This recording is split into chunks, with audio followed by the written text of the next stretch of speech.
നമ്മളെല്ലാ ദിവസവും രാവിലെ എണീക്കും, ഫുഡ് ഉണ്ടാക്കും, ജോലിക്ക് പോകും, തിരിച്ചു വരും. എല്ലാ ദിവസവും ഒരേ കർമ്മങ്ങൾ തന്നെ ചെയ്തുകൊണ്ടിരിക്കുന്നത്. അപ്പം നാളെ എന്ത് എന്നൊരു വ്യത്യസ്തമായ ചോദ്യത്തിന് ഞാൻ ഉത്തരം കണ്ടെത്തിയത് ഞാനൊരു യൂട്യൂബ് ചാനൽ തുടങ്ങി എന്നതിലൂടെയാണ്. നമുക്ക് ഇഷ്ടമുള്ള കാര്യങ്ങൾ, ഇഷ്ടമല്ലാത്ത കാര്യങ്ങൾ, നമ്മുടെ കഴിവുകൾ എല്ലാം പ്രകടിപ്പിക്കാനുള്ള ഒരു സ്ഥലമായി ഞാൻ ഈ ചാനലിനെ കാണുന്നു. അത് നല്ല രീതിയിൽ ഉപയോഗിച്ചാൽ, ദുരുപയോഗം ചെയ്യാതെ ഉപയോഗിച്ചാൽ നമുക്ക് നാളേക്കുള്ള ഒരു പ്രതീക്ഷ കൂടിയാണ് ഇത്തരം ചാനലുകൾ.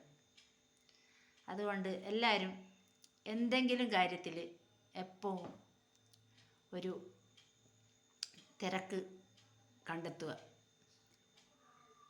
അങ്ങനെയാവുമ്പോൾ നമ്മുടെ മാനസിക പിരിമുറുക്കം കുറയും എന്നതാണ് എനിക്ക് മനസ്സിലാക്കാൻ സാധിച്ചത്.